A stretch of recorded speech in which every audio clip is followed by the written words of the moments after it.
거실 창가에 앉아 있던 저는 휴대폰을 들여다보며 짧은 메시지를 다시 한번 확인했습니다. 엄마, 토요일에 시간 돼요? 평소 연락이 뜸했던 딸 수연이가 갑자기 먼저 연락을 해왔습니다. 순간 심장이 두근거렸습니다. 바쁘다는 핑계로 연락조차 잘하지 않던 아이였기에 더욱 반가웠습니다. 오랜만에 딸과 시간을 보낼 수 있다는 기대감에 손끝이 떨릴 정도였습니다. 저는 서둘러 답장을 보냈습니다. 그럼 시간 되지. 어디서 만날까? 곧바로 전화가 걸려왔고 반가운 마음에 얼른 받았습니다. 수연이의 목소리는 밝고 경쾌했습니다. 엄마, 토요일 저녁에 같이 식사할까요? 오랜만에 얼굴도 보고 싶고. 그 말을 듣는 순간 저는 저도 모르게 환한 미소를 지었습니다. 몇 달 만에 듣는 반가운 제안이었고 그동안 그리웠던 딸의 다정한 목소리였습니다. 그래. 어디서 볼까? 뭐 먹고 싶니? 엄마가 좋아하는 한식 어때요? 도윤이도 같이 갈 건데 괜찮죠? 잠시 당황했습니다. 수연이와 단둘이 오붓하게 시간을 보내리라 생각했는데 사위 도윤까지 함께라니. 순간적으로 아쉬운 마음이 들었지만 그래도 괜찮았습니다. 어차피 가족이니까요. 그럼 기다릴게. 몇 시에 올 거야? 저녁 7시쯤이요. 가기 전에 다시 연락할게요. 전화를 끊고 나니 괜히 마음이 들떴습니다.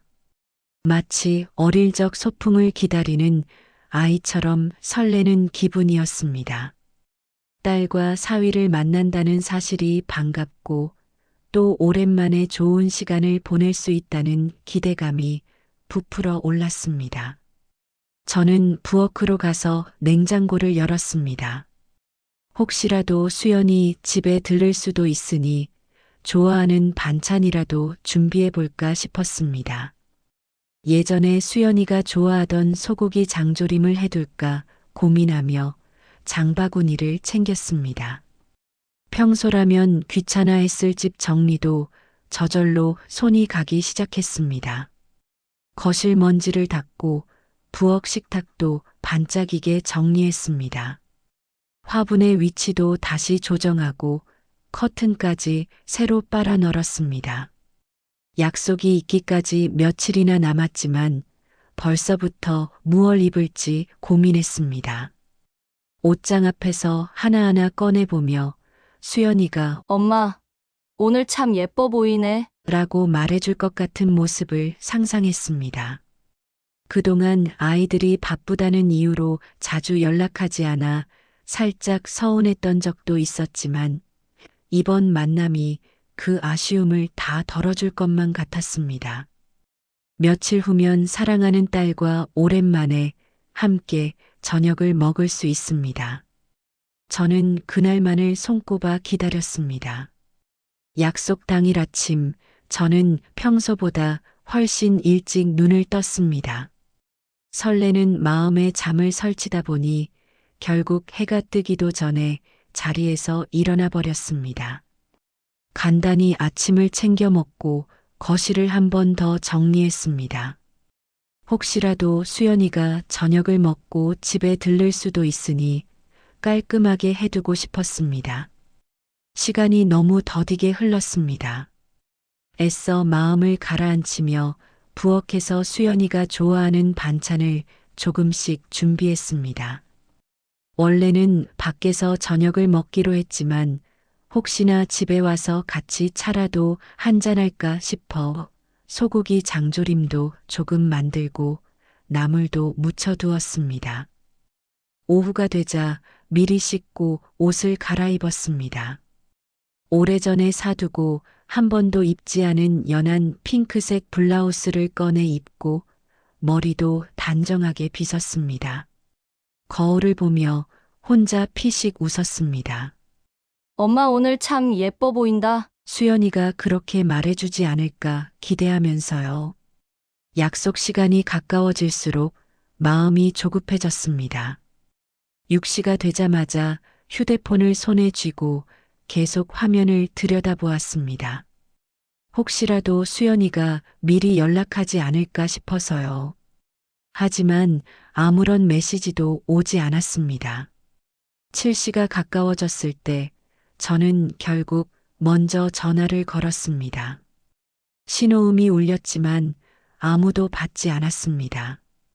이상한 예감이 들었지만 아마 운전 중이라서 못 받는 걸 거야라고 스스로를 달래며 다시 기다렸습니다.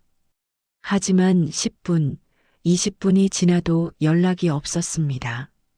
조금 불안해진 저는 다시 전화를 걸어보았습니다. 여전히 받지 않았습니다. 이번에는 사위 도윤에게도 전화를 걸어보았지만 그마저도 신호만 갈 뿐이었습니다. 혹시 무슨 일이 생긴 건 아닐까 걱정이 되었습니다. 교통사고라도 난 건 아닌지 아니면 회사에서 급한 일이 생겨 퇴근이 늦어진 건 아닌지 별별 생각이 다 들었습니다. 저는 더 이상 가만히 있을 수 없어 외투를 걸치고 가방을 챙겼습니다. 집 근처 정류장에서 버스를 타고 수연이 사는 아파트 단지로 향했습니다. 창밖을 바라보며 초조한 마음을 달래보려 했지만 불안한 감정은 쉽게 가라앉지 않았습니다. 30분쯤 지나 아파트 근처에 도착했습니다. 저는 혹시라도 두 사람을 볼 수 있을까 싶어 주변 식당가를 둘러보았습니다. 혹시 식당에서 기다리고 있을지도 모른다는 생각에 몇 군데 익숙한 가게 앞을 지나며 안을 들여다보았습니다. 하지만 어디에도 수연이와 도윤의 모습은 보이지 않았습니다. 그때였습니다. 멀리서 환하게 웃으며 걸어 나오는 수연과 도윤이 보였습니다.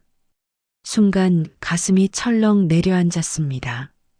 저는 두 눈을 의심하며 그들을 바라보았습니다. 그리고 그들 곁에 낯익은 얼굴들이 보였습니다. 도윤의 부모님 그리고 그의 형제들이었습니다.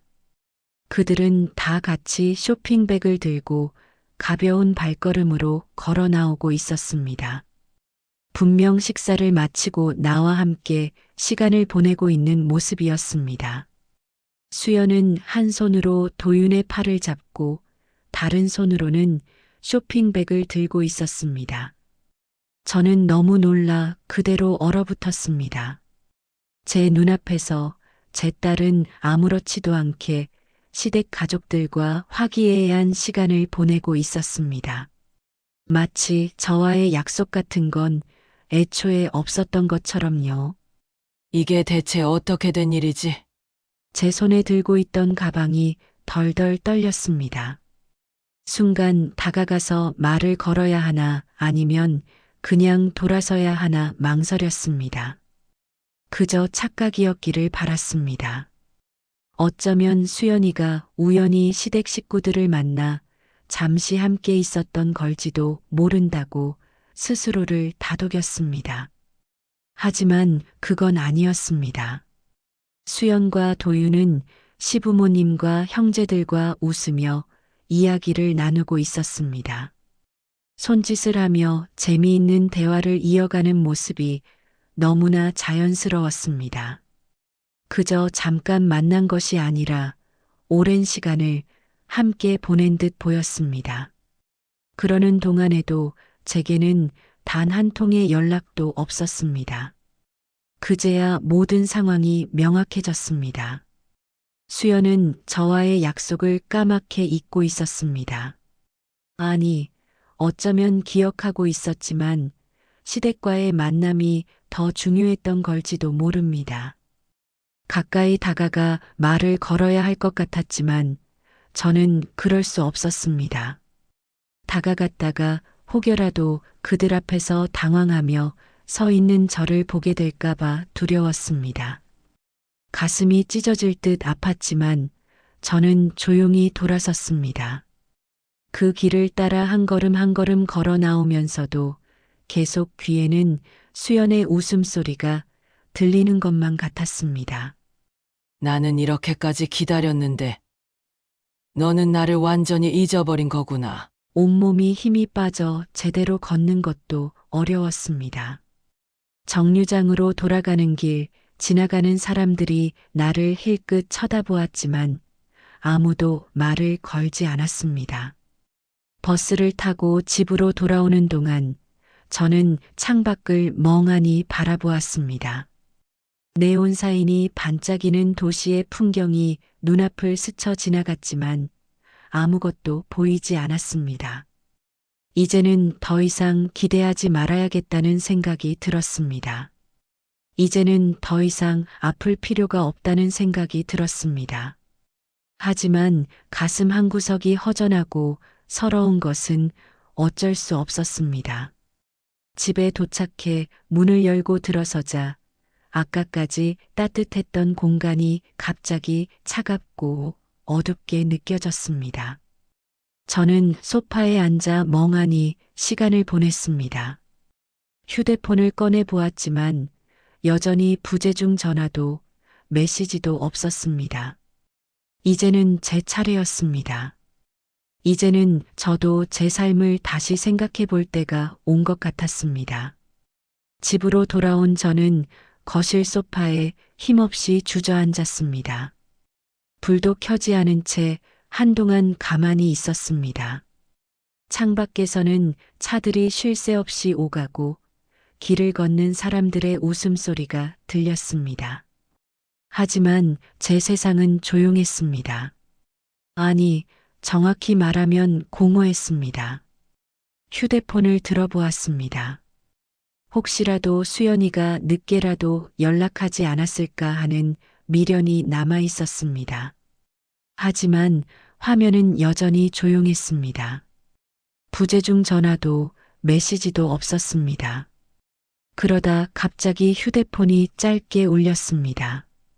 순간 심장이 덜컥 내려앉았습니다. 급하게 화면을 확인하니 수연이에게서 온 문자였습니다. 엄마, 죄송해요. 정신이 없어서 깜빡했어요. 그 짧은 문장을 읽는 순간 아까까지 참고 있던 감정이 한꺼번에 터져나왔습니다. 깜빡했다고. 저는 손이 떨리는 걸 느끼면서도 재빨리 전화를 걸었습니다. 신호가 몇 번 가는 동안 머릿속은 온갖 생각으로 뒤엉켰습니다.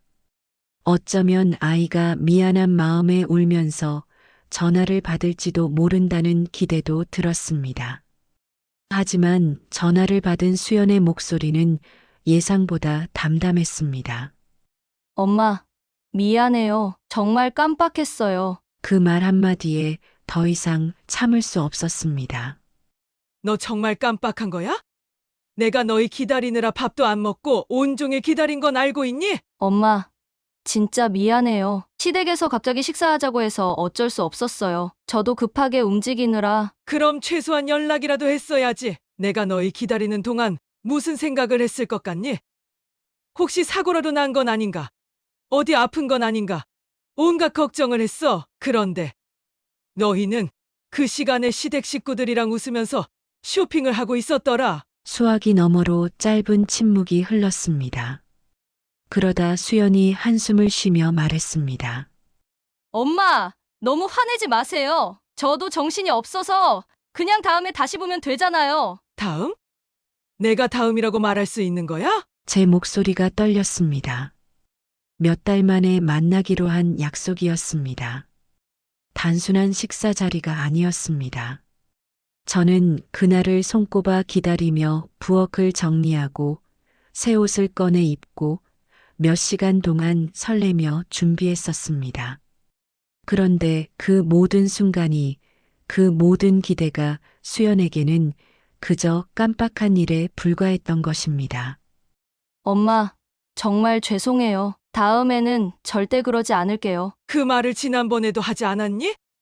그리고 그 전에도 내가 깜빡한 게 이번이 처음이니? 내가 바쁘다고 해서 이해하려고 했고, 내가 사위네 식구들과 가까이 지내는 것도 이해하려고 했어. 하지만 적어도 약속을 했으면 늦더라도 연락이라도 해야 하는 거 아니니? 나는 내가 오기를 기다리느라 밥 한 술도 못 뜨고 있었어. 엄마, 저도 그러려고 했어요. 그런데 시아버지가 갑자기 건배 제의를 하시고 도윤이 형 부부까지 오면서 분위기가 너무 어색해서 연락을 못했어요. 그래, 다들 바쁘고 분위기도 중요하지. 하지만 너는 도대체 내 엄마는 어디에 두고 있었던 거야? 너는 내 시댁 식구들한테는 그렇게까지 신경 쓰면서 정작 너희 엄마가 너를 기다리는 건 생각도 안 했니? 제 목소리가 점점 높아졌습니다. 평소 같았으면 한숨을 쉬고 조용히 넘겼을지도 모릅니다. 하지만 이번만큼은 참을 수 없었습니다. 엄마, 저도 미안해요. 하지만 이렇게까지 화내실 일인가요? 저도 갑자기 일정이 바뀌었는데 화내지 않을 일이야?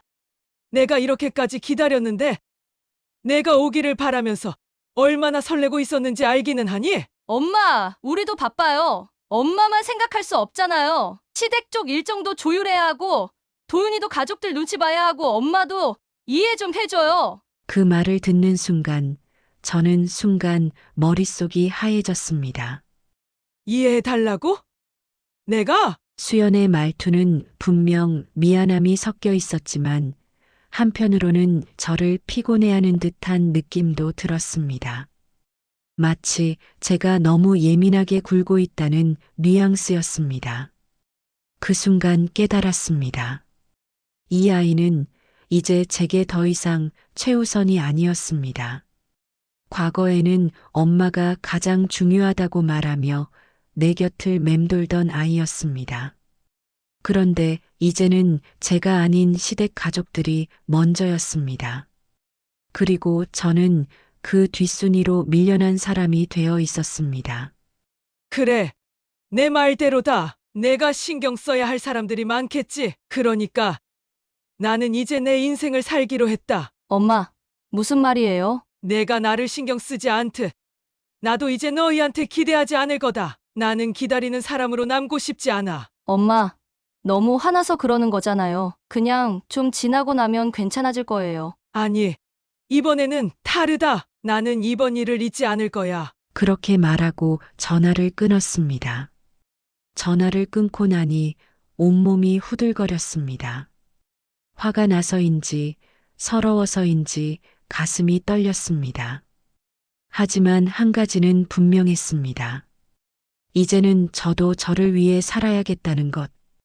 다음 날 아침 저는 변호사 사무실을 찾아갔습니다.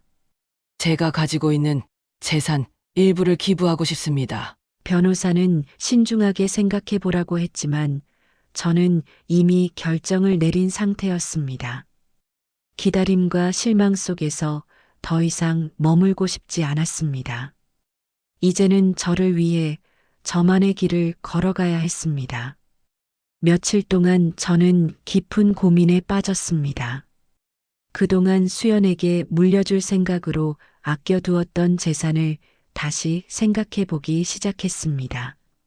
집과 통장, 그리고 작은 밭까지 모두 나중에 아이에게 도움이 될 거라며 관리해 왔던 것들이었습니다. 하지만 문득 이런 생각이 들었습니다. 이게 정말 수연에게 필요한 걸까? 아니, 내가 이걸 꼭 아이에게 남겨줘야 할까? 마음속에서 오래 묵혀두었던 질문이 다시 떠올랐습니다. 그동안 저는 엄마로서 아이를 돕는 것이 당연하다고 여겼습니다. 그래서 필요할 때 언제든 도와줄 수 있도록 준비해 두었지요. 하지만 지난 몇 년 동안의 관계를 돌이켜보면 과연 그것이 맞는 선택인지 의문이 들었습니다. 수연이 저를 필요로 했던 적이 있었던가? 솔직히 말하면 아니었습니다. 도움이 필요할 때는 시댁 식구들과 의논했고 제게 연락을 한 것은 겨우 손주 용돈을 부탁할 때뿐이었습니다. 저는 늘 아이의 곁에서 기다리고 있었지만 수연은 점점 더 멀어져 갔습니다.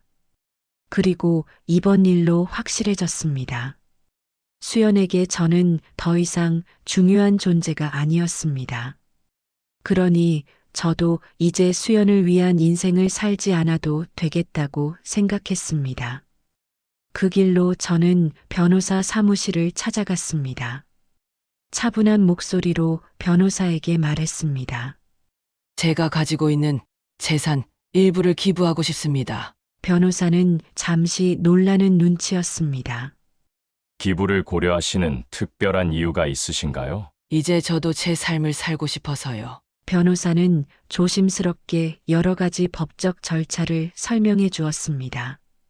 후원 단체를 직접 선택할 수도 있고 장학금 형식으로 사용할 수도 있었습니다. 저는 고민 끝에 한부모 가정을 지원하는 단체를 선택했습니다.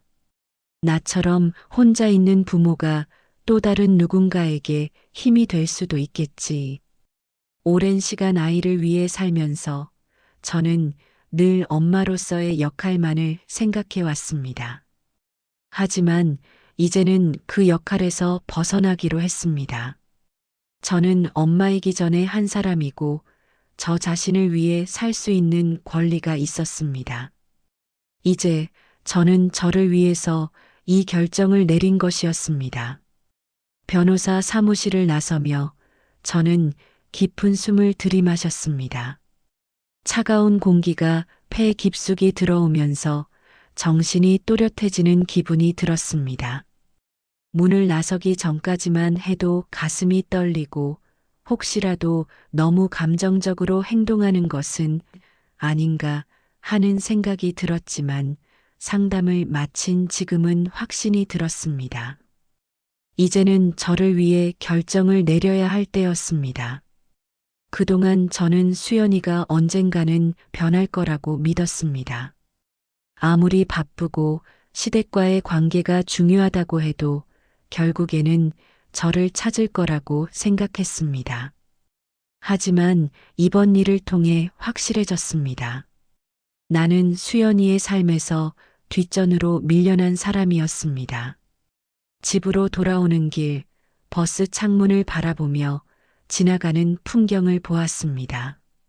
도로 옆으로 가로수가 줄지어 늘어서 있었고 바람에 흔들리는 나뭇잎이 마치 저에게 말을 거는 듯 했습니다. 너도 이제 내 길을 가야 해. 집에 도착하니 온 집안이 고요했습니다. 예전 같았으면 수연이 전화를 기다리며 거실 소파에 앉아 있었을 텐데 오늘은 그렇지 않았습니다. 오히려 저는 평온했습니다. 옷을 갈아입고 따뜻한 차를 한 잔 따라 거실 창가에 앉았습니다. 문득 창문 너머로 보이는 하늘이 눈에 들어왔습니다. 하늘은 여전히 푸르고 바람은 여전히 부드러웠습니다. 저는 그 순간 깨달았습니다.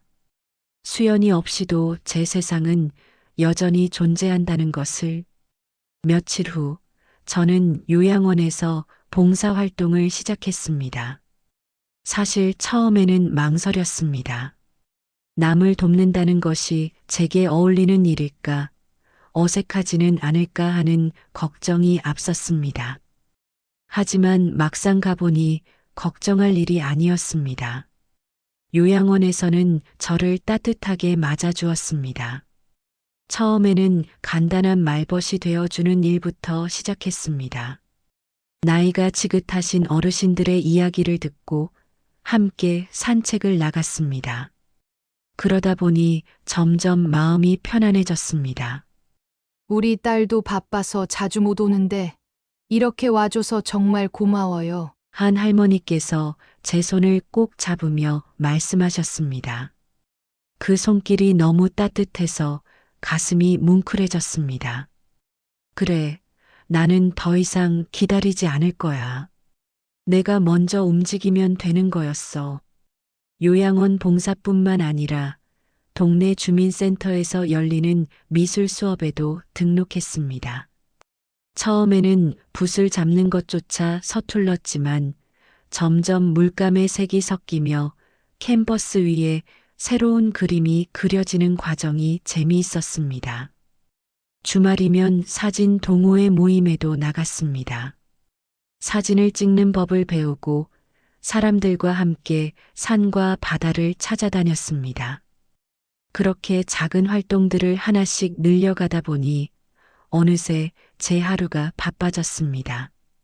이제 저는 더 이상 수연이의 전화를 기다리지 않습니다. 예전 같았으면 하루에도 몇 번씩 휴대폰을 확인하고 혹시라도 연락이 오지 않을까 기대했을 것입니다. 하지만 이제는 그럴 필요가 없습니다. 오히려 수연이가 연락을 해도 저는 바빠서 받지 못하는 경우가 많아졌습니다. 며칠 후 이 소식을 들은 수연과 도윤이 집을 찾아왔습니다. 거실에 들어서자마자 수연은 걱정스럽고 다급한 얼굴로 물었습니다.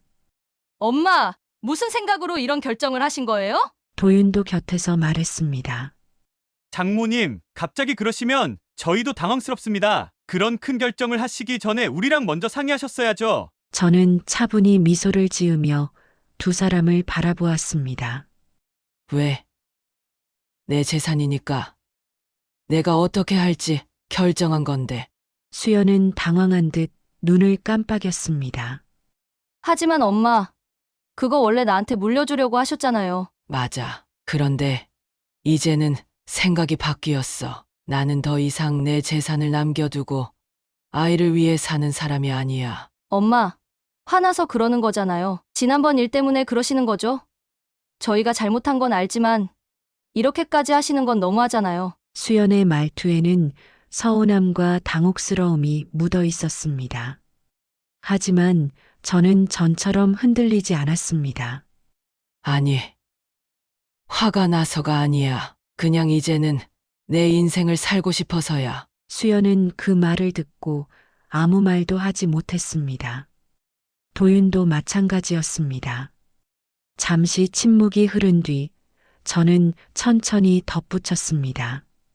나는 그동안 너를 위해 산다고 생각했어. 내가 필요로 하면 언제든 도와줄 수 있도록 항상 기다리고 있었지.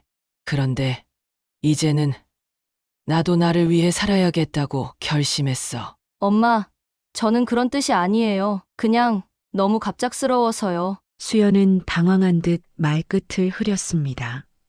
너도 이제 내 인생을 살고 있잖아. 너희는 너희대로 살아가고 나도 이제 내 길을 가려고 해. 이게 내 결정이야. 제 목소리는 흔들림이 없었습니다. 더 이상 저는 아이의 연락을 기다리는 사람이 아니었습니다. 더 이상 저는 아이에게 맞춰주는 사람이 아니었습니다. 이제 저는 제 인생을 살기로 했습니다. 그날 이후 수연과 도윤은 이전과 달라진 태도를 보이기 시작했습니다. 그동안은 몇 달에 한 번 얼굴을 비칠까 말까 하던 아이들이 갑자기 자주 연락을 하기 시작했습니다. 수연은 평소와는 다르게 부쩍 살갑게 굴었고 도윤도 예전보다 더 공손한 태도로 저를 대했습니다. 엄마, 주말에 시간 있으세요? 우리 집에 놀러 오실래요? 장모님, 모처럼 가족끼리 식사라도 하시죠. 맛집 예약해 놓을게요. 그전까지는 늘 바쁘다며 연락 한 통 없던 아이들이 이제는 먼저 저를 챙기는 것처럼 보였습니다. 처음에는 반가운 마음도 들었습니다. 그래. 어쨌든 내 결정을 계기로 아이들이 다시 나를 찾게 되었으니 좋은 변화일 수도 있겠지. 하지만 시간이 지날수록 저는 그들의 의도가 순수하지 않을 수도 있겠다는 생각이 들었습니다. 한 번은 수연이 집에 찾아와 부엌을 정리하며 말했습니다.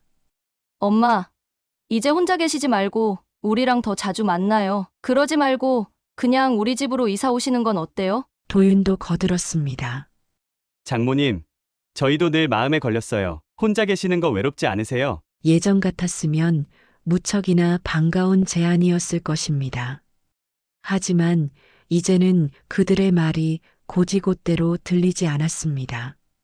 이제 와서 왜 갑자기 이러는 걸까? 처음에는 이제라도 내 소중함을 깨달았구나 하고 생각하고 싶었지만 마음 한구석에서는 불편한 기분이 들었습니다. 그날 밤 저는 곰곰이 생각했습니다. 과연 수연과 도윤이 정말로 저를 위해 변한 것일까? 아니면 제 결정을 되돌리기 위해 달라진 척하는 것일까? 며칠 후 두 사람이 다시 집을 찾아왔습니다. 손에는 선물 꾸러미가 한가득 들려 있었습니다. 엄마, 이거 어때요? 엄마가 필요하실 것 같아서 사왔어요. 화장품, 보약, 고급 식료품까지 평소라면 한 번도 챙겨주지 않던 것들이었습니다. 저는 그제야 확신할 수 있었습니다. 이건 정말 순수한 관심이 아니구나. 아이들은 저의 변화를 받아들이지 못하고 있었습니다. 재산 기부 결정을 번복시키기 위해 그리고 다시 예전처럼 제가 자신들에게 맞춰주기를 바라며 행동하고 있는 것이었습니다. 저는 조용히 차를 따르며 웃으며 말했습니다. 그래. 고마워. 그런데 너희가 이렇게까지 할 필요는 없단다. 수연은 당황한 듯 저를 바라보았습니다. 엄마, 무슨 말씀이세요? 저희가 엄마 챙기는 게 당연한 거죠. 그러니? 그런데 이상하다. 지금까지는 한 번도 이런 적이 없었는데. 수연의 표정이 굳어졌습니다. 엄마, 저희가 예전에는 너무 소홀했던 건 맞아요. 그래서 이제라도 잘해보려고 하는 거잖아요. 저는 조용히 고개를 끄덕였습니다. 그래. 그런데 나는 이제 너희가 아니어도 괜찮아. 도윤이 어색하게 웃으며 말했습니다. 장모님, 너무 단호하게 그러지 마세요. 가족이잖아요. 저는 차분히 찻잔을 내려놓으며 대답했습니다. 가족이지. 하지만 가족이라고 해서 언제나 내 삶을 아이들에게 맞춰야 하는 건 아니야. 나는 지금이 좋아. 요양원 봉사도 하고 미술 수업도 듣고 여행도 다니고 있어. 너희가 어떻게 나오든 이제 나는 더 이상 예전처럼 너희 곁을 맴도는 사람이 아니야. 수연은 눈을 피하며 조용히 입술을 깨물었습니다. 분명히 이해하고 있었을 것입니다. 이제 더 이상 엄마가 예전처럼 자신들을 위해 희생하지 않는다는 것을요. 그날 이후 수연과 도윤은 여전히 자주 연락을 했지만 저는 예전처럼 그 연락을 기다리지 않았습니다. 아이들이 변했다고 믿고 싶었지만 저는 이제 제 삶을 선택한 사람이었습니다. 그렇게 저는 아이들에게 흔들리지 않고 저만의 길을 가기로 했습니다. 시간이 지나면서도 수연과 도윤은 여전히 저에게 자주 연락을 했습니다. 엄마, 이번 주말에 시간 돼요? 우리 같이 맛있는 거 먹어요. 장모님, 주말에 근처 지나가는데 잠깐 들러도 될까요? 예전 같으면 제가 먼저 연락을 기다리고 서운해했겠지만 이제는 그럴 필요가 없었습니다.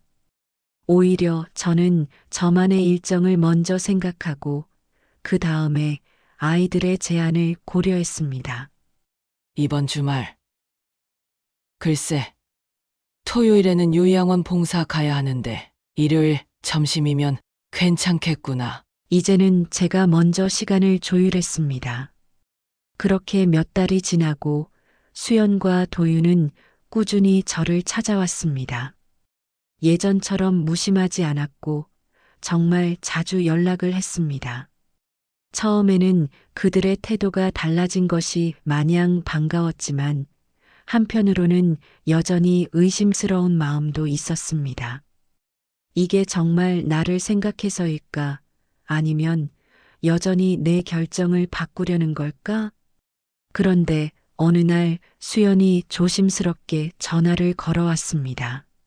엄마, 이번 주말 저녁에 시댁 식구들이랑 같이 저녁 먹으려고 하는데 사돈어른께서 엄마도 같이 오셨으면 한대요. 그 말을 듣는 순간 머릿속이 복잡해졌습니다. 사돈과 함께하는 자리라니. 예전 같았으면 당연히 참석해야 한다고 생각했을 겁니다. 하지만 지금은 아니었습니다. 그날의 기억이 떠올랐습니다. 몇 달 전 저는 온종일 기다리며 아이들을 기다렸지만 결국 수연과 도윤은 시댁 가족들과 식사를 하고 있었습니다. 그리고 저는 그 모습을 멀리서 바라볼 수밖에 없었습니다. 그런데 이제 와서 사돈이 저를 초대한다고요? 무슨 의미일까? 정말 이제라도 관계를 좋게 만들고 싶어서일까? 아니면 단순히 체면을 위해서일까? 저는 한참 동안 대답을 망설였습니다. 엄마? 수연의 목소리가 조금 불안하게 들렸습니다. 엄마, 너무 부담 갖지 마시고 그냥 편하게 오시면 돼요. 사돈어른께서 진짜 보고 싶다고 하셨어요. 보고 싶다고? 그 말을 듣는 순간 저는 속으로 쓴웃음을 지었습니다. 지금까지는 단 한 번도 그런 제안을 한 적이 없었습니다. 그런데 왜 하필 지금일까? 저는 조용히 한숨을 내쉬었습니다. 이건 또 하나의 시험이었습니다. 과연 저는 이 자리에 가야 할까요? 아니면 이제는 저를 위해 이 자리를 거절해야 할까요? 저는 여전히 아이들을 사랑했습니다. 하지만 저는 이제 제 자신도 사랑해야 했습니다. 이제 다시 선택을 해야 할 순간이 온 것이었습니다. 수연의 전화가 끝난 뒤에도 저는 한참 동안 거실 소파에 앉아 생각에 잠겼습니다. 사돈이 갑자기 저와 함께 저녁을 먹자고 했다. 이것이 진심에서 비롯된 것인지 아니면 단순한 형식적인 제안인지 확신할 수 없었습니다. 몇 달 전 저는 수연과 도윤을 오랜만에 만나기로 약속했지만 결국 그들은 저를 잊고 시댁 식구들과 함께 저녁을 먹고 있었습니다. 그리고 저는 홀로 쓸쓸히 집으로 돌아와야 했습니다. 그날의 상처는 여전히 남아 있었습니다. 하지만 그 사건 이후 아이들은 변하기 시작했습니다.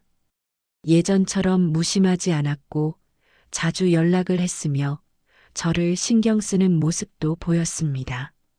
처음에는 그 변화가 어색하고 경계되었지만 시간이 지나면서 조금씩 마음이 풀리기도 했습니다. 하지만 이번 초대는 또 다른 문제였습니다. 저는 사돈들과 한자리에 앉을 준비가 되어 있을까? 그들이 정말 저를 가족의 일원으로 받아들이고 싶어 하는 걸까? 아니면 아이들 입장에서 체면을 차리기 위해 마련한 자리일까? 생각할수록 혼란스러웠습니다. 그리고 한 가지 더. 만약 이번 식사 자리에 참석한다면 저는 다시 예전처럼 아이들에게 맞춰주는 사람이 되는 걸까요? 저는 이제 더 이상 아이들만 바라보며 사는 사람이 아니었습니다. 요양원에서 봉사활동을 하면서 새로운 사람들을 만났고 그림을 그리며 제 안의 감정을 표현하는 법을 배웠습니다. 여행 동호회에 나가서 세상 곳곳을 돌아다니며 삶을 즐기는 법도 익혔습니다. 그렇게 하나둘씩 새로운 일상을 만들어가고 있었습니다. 그렇다면 이제 와서 다시 가족이라는 이름으로 예전처럼 돌아가도 괜찮은 걸까요? 다음 날 아침 저는 창문을 열어 상쾌한 공기를 들이마셨습니다. 새벽 공기가 유난히 상쾌하게 느껴졌습니다. 그리고 휴대폰을 들어 수연에게 전화를 걸었습니다. 엄마, 수연은 반갑게 전화를 받았지만 저는 차분한 목소리로 말했습니다. 수연아, 나 이번 식사 자리는 가지 않기로 했다. 잠시 침묵이 흘렀습니다. 엄마, 왜요? 부담 가지실 필요 없어요. 그냥 편하게 오시면 돼요. 부담이 되어서가 아니야. 이제는 내 마음을 가장 먼저 생각해야겠다고 결심했거든. 수연은 당황한 듯 말을 더듬었습니다. 그게 엄마, 너무 그렇게 단호하게 생각하지 않으셨으면 해요. 사돈어른들도 엄마를 보고 싶어 하신다니까요. 저는 피식 웃으며 조용히 말했습니다. 보고 싶었으면 진작에 연락을 했겠지. 그런데 갑자기 나를 초대하는 이유가 뭐니? 혹시 내 기부 결정 때문 아니야? 수연은 아무 말도 하지 못했습니다. 저는 한숨을 쉬며 덧붙였습니다. 난 너희와의 관계를 끊으려고 하는 게 아니야. 하지만 그렇다고 해서 다시 예전처럼 너희 위주로 살고 싶지도 않아. 이제는 내가 주인공인 삶을 살기로 했어. 엄마, 수연은 무슨 말을 해야 할지 망설이는 듯 했습니다. 나는 너희가 날 찾아와 주는 건 고마워. 하지만 억지로 관계를 회복하려고 노력하지 않아도 돼. 난 이미 내 길을 찾았으니까. 그렇게 말한 뒤 저는 천천히 수화기를 내려놓았습니다. 식탁에 앉아 따뜻한 차를 한 잔 따랐습니다. 창밖에는 햇빛이 반짝이고 있었습니다. 그 순간 저는 깨달았습니다. 나는 이제 더 이상 외롭지 않다는 것을. 그날 이후 저는 변함없이 제 일상을 살아갔습니다. 요양원에서는 여전히 많은 어르신들과 시간을 보내며 이야기를 나누었습니다. 그림 수업에서는 새롭게 배운 기법을 활용해 풍경화를 그리기 시작했고, 동호회에서는 다음 여행 계획을 세우고 있었습니다. 아이들은 여전히 자주 연락했습니다. 엄마, 이번 주에 뭐 하세요? 장모님, 시간 되시면 같이 식사라도 하시죠. 하지만 이제 저는 예전처럼 그 연락을 애타게 기다리지 않았습니다.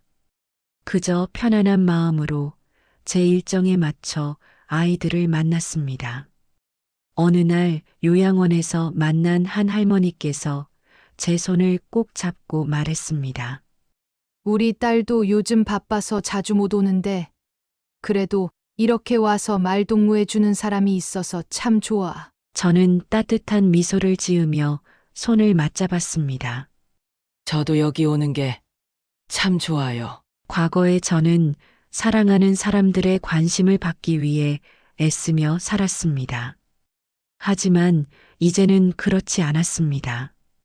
이제는 제 스스로를 위해 살아가고 있었습니다. 그리고 그 삶이 생각보다 훨씬 더 따뜻하고 평온하다는 것을 깨닫고 있었습니다. 어느 날 동네 마트에서 장을 보고 돌아오는 길에 휴대폰이 울렸습니다. 수연이었습니다. 엄마, 주말에 시간 돼요.